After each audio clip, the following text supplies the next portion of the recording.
मितू, खरं तर माझं जरा चुकलंच ग. तुझ्याशी वागताना मी सासू जास्त आणि आई कमी होते ग. पण तेव्हा तुम्ही मनोहरसाठी जे वागलात त्याच्या मागे सुद्धा एक आईची तळमळ होती.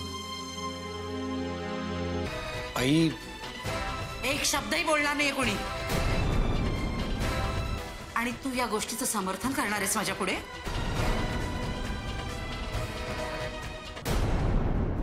हे काय, तू निघालीस?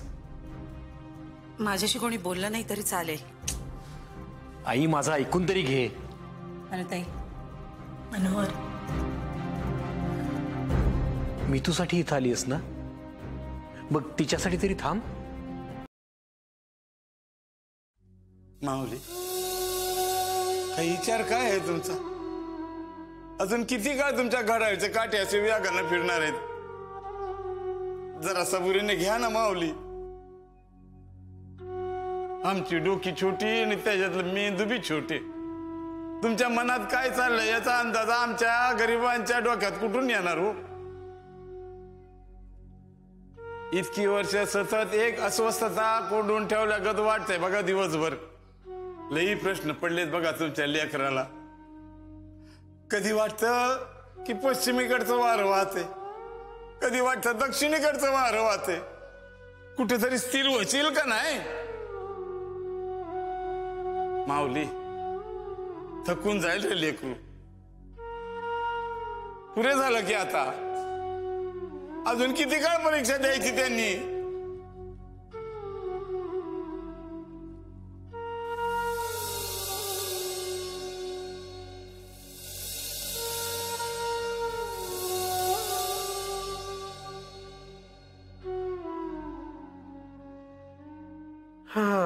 आज कुठलं चांगलं नाटक आहे का पाहायला? नाशिक मध्ये कांदा 16 रुपये. नाशिक मध्ये जाऊन सेटल व्हायला पाहिजे. अरे हो, कांद्यावरनं लक्षात आलं, मला वाटतं कांदे संपलेत घरातले. आणलेत आज्याने? हो. बिचारे आज्या थोडं काम करतात नाही, नेमक्या मावशी सुट्टीवर गेल्या. सारखी ना गुंगी येते त्या गोळ्यांनी, जास्तच झोप होते जरा. तुझी झोप पूर्ण होत नाही वाटतं, दिसतंय चेहऱ्यावर. हो का? वेडा. झोप व्यवस्थित, नाही तर घरात 2-2 आजारी माणसं. आणि आज्या लागायचं कामाला. आणि आई आई आई आई पण दोघांची सेवा करत बसेल. आई का गेल्या अशा निघून? रागवल्या होत्या का? मी तू का लगेच सिरियस होतेस ग? आई घरी गेलीये कारण घरी कोणी नाहीये. तो रामण्णा पण गावी गेलाय. ती म्हणते फार दिवस घर बंद ठेवू नये म्हणून गेली ती. हो हो. माझाच प्रॉब्लेम. माझं डोकं नेहमी चुकीच्या दिशेने धावतं, विचार करतो. त्यावेळी आल्या होत्या, इतक्या छान वागल्या माझ्याशी, ती छान बोलल्या, प्रेमाने खीर करून खायला घातली होती. मला वाटलं उगाच वाईट वाटून रागवून निघून गेल्यात का काय.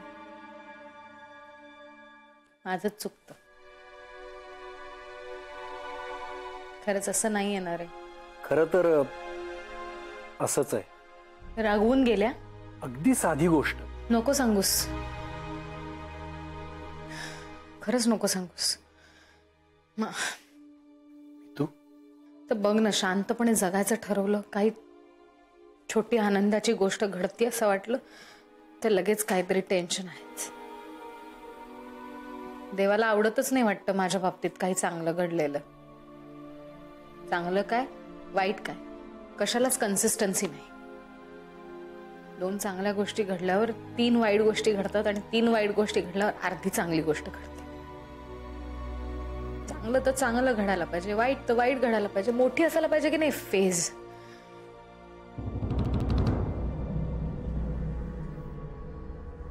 माझी चिडचिड होते, मी स्वतःला त्रास करून घेते आणि या सगळ्यात तुझी मात्र कुत्रड होते. मी तू प्लीज जरा वेळ शांत बस. नंतर बोललीस तरी चालेल, प्लीज. किती शांतपणे तोच घिसापिटा डायलॉग मारतोस रे तू. तुझे जरासे पेशन्स देशील का मला? खरं तर मी असं तुला म्हणालो पाहिजे. हा, मी नाही देणार. मी पण नाही देणार. काय फालतू मेहनत करता. बरं, बातम्या वाचून दाखव पूर्ण आता. काय पाण्यासाठी बोरिवलीकर आंदोलनाच्या पावित्र्यात.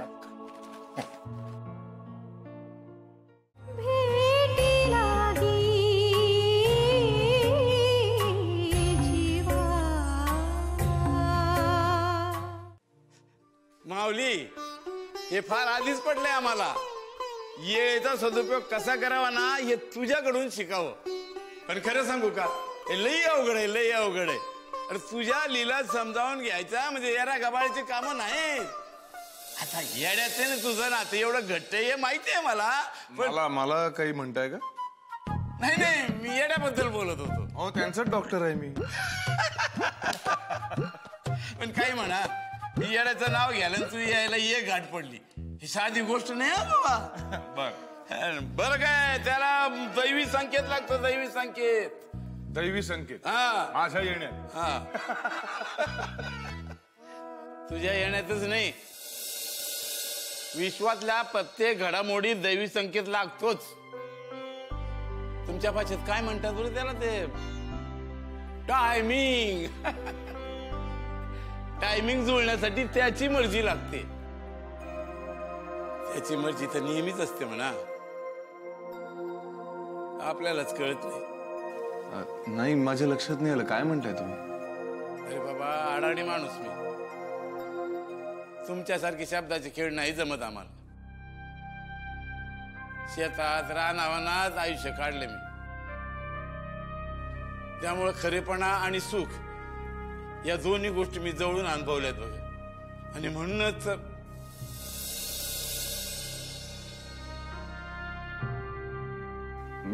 मी ऐकतोय ना, बोला ना आजोबा.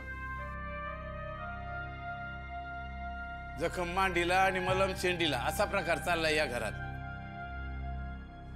तू एवढी वर्ष या घरात येतो, मानसोपचार तज्ञ ना तू. तुला नाही समजलं का रे? आलं ना लक्षात. तरी पण काही घडलं नाही, नाहीतर एवढा प्रकार झालाच नसता. पण तुम्हाला खरंच तसं वाटतं? वाटतं म्हणजे? अरे खरंच बोलतोय मी, खोटं नाही बोलत. देव पाठीशी आपल्या. आजोबा, तुम्ही या घरात सगळ्यात अनुभवी, सगळ्यात ज्येष्ठ. तुम्ही सुद्धा थोडा हातभार लावताच आहात ना. थोडासा हातभार अजून. बाबा रे, एखाद्याच्या मदतीसाठी हातभार लावणं ही चांगलीच गोष्ट आहे, पण त्या हाताचा आपल्याला भार होता कामा नये. काही ठराविक मर्यादेपर्यंतच मी बोलू शकतो, त्याच्या पुढे नाही. तीच तर गोम आहे ना. बघूया येणारी वेळ काय दाखवते ते. आता आलं लक्षात दैवी संकेत म्हणजे काय ते. ते टायमिंग जमण्यासाठी दैवी संकेताची गरज असते.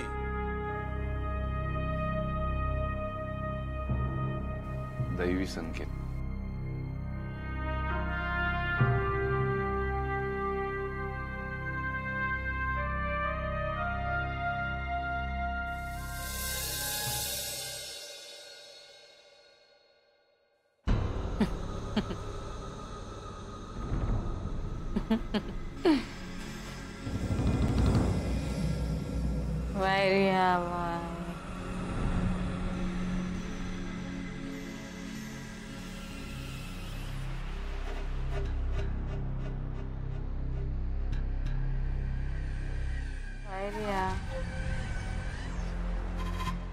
परत कधी येशील माझ्याकडे?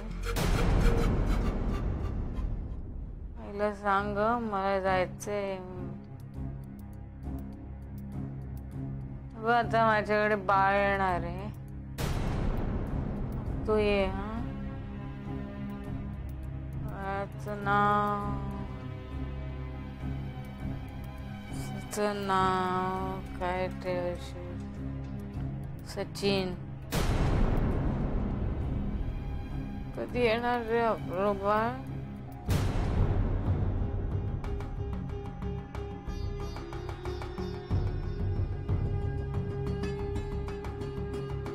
मी नाही बोलणार तुझ्याशी.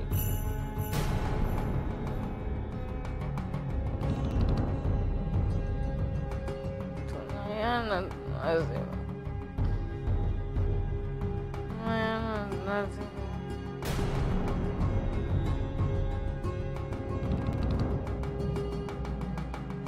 देव बापाला सांगणार रे तुझं नाव. ये.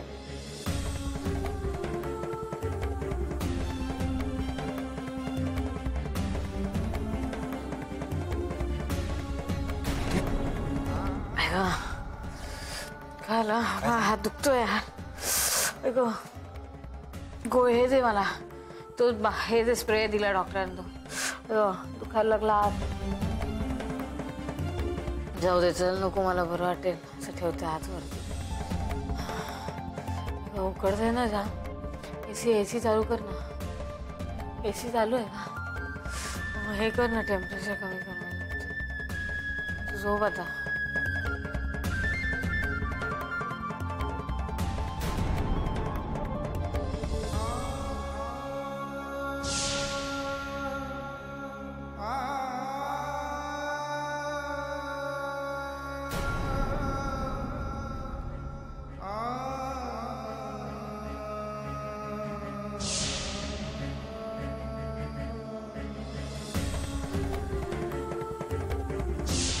राजाध्यक्षांचा वारस कुठल्याही उकिरड्यावर वाढणार नाहीये.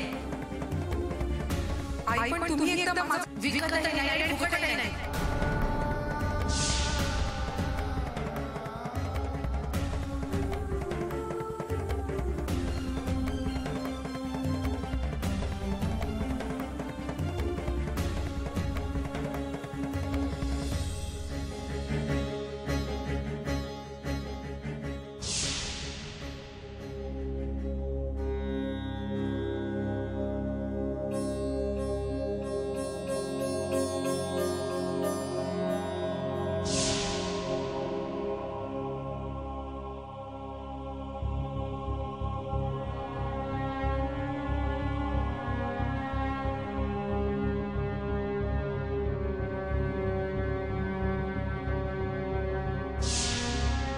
फिजिकली रिकवर होने के साथ साथ उनका मानसिक तौर पर भी रिकवर होना हमारे लिए बहुत जरूरी है.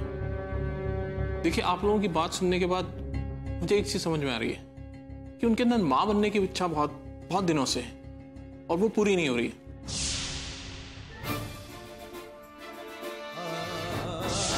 या टायमाला माझी एक अट आहे बरं का. अट कुठली? बोल ना आजा.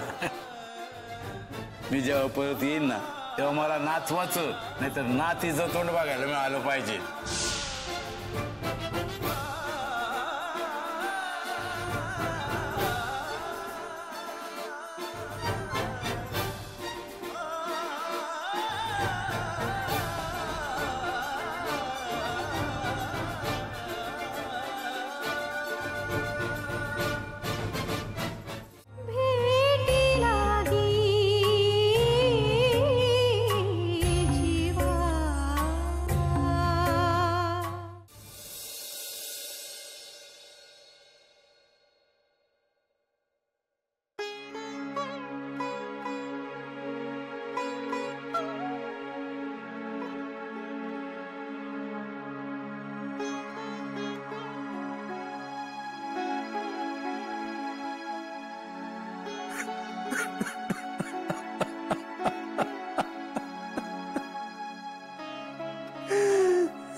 म्हणे लेकरा काय झालं रे?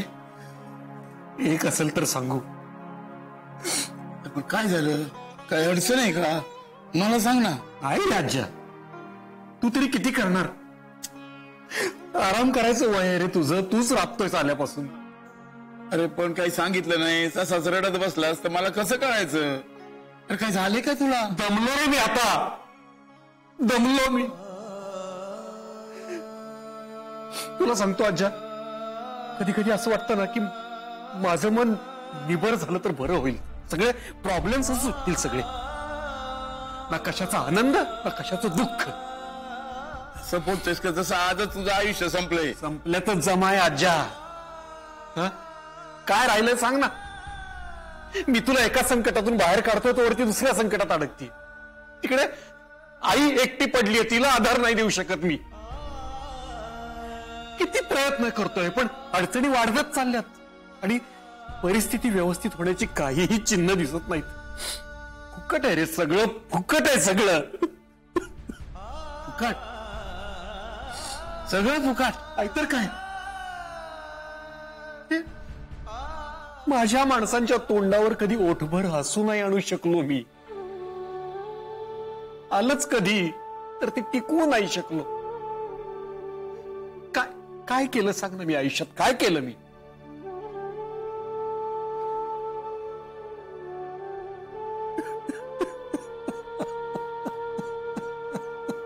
उगी उगी. अरे एवढ्यातच धीर सोडायचा असतो रे. अरे देव आपली परीक्षा बघत असतो. आणि आता तर कुठं देवानं तुमच्या बाजूने कौल दिलाय. मला सांग, एवढ्या मोठ्या अपघातातनं मी तो वाचली का नाही? कशासाठी?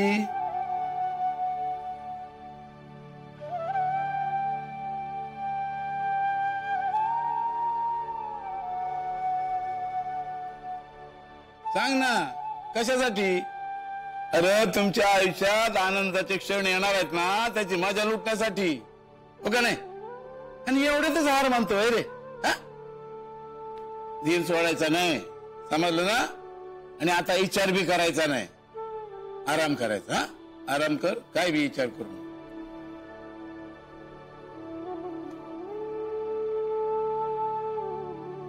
आज्या, काय रे लेकरा?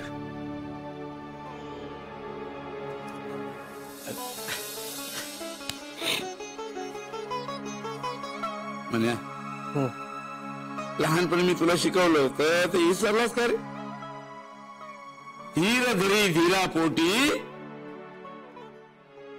फळे रसाळ गोमटी.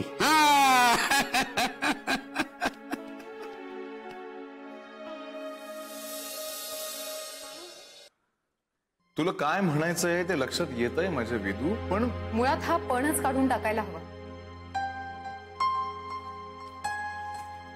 म्हणजे काय करायला हवं? म्हणजे अमेय, आपण जे बोलतोय ना, खूप वेळ वाया जातोय, खूप उशीर झालाय. मुळात ही सगळी चर्चा करण्यामध्येच वेळ वाया जातो. अलका, ज्या दिवशी तुझे सरोगसीबद्दलचे समज गैरसमज दूर होतील ना, त्या दिवशी आपण या विषयावर बोलू. हा, पण आज तुला मी इतकंच सांगते, आपलेपणातून आलेला अधिकार आणि हट्टीपणा यात एक अगदी पुसटशी रेषा असते.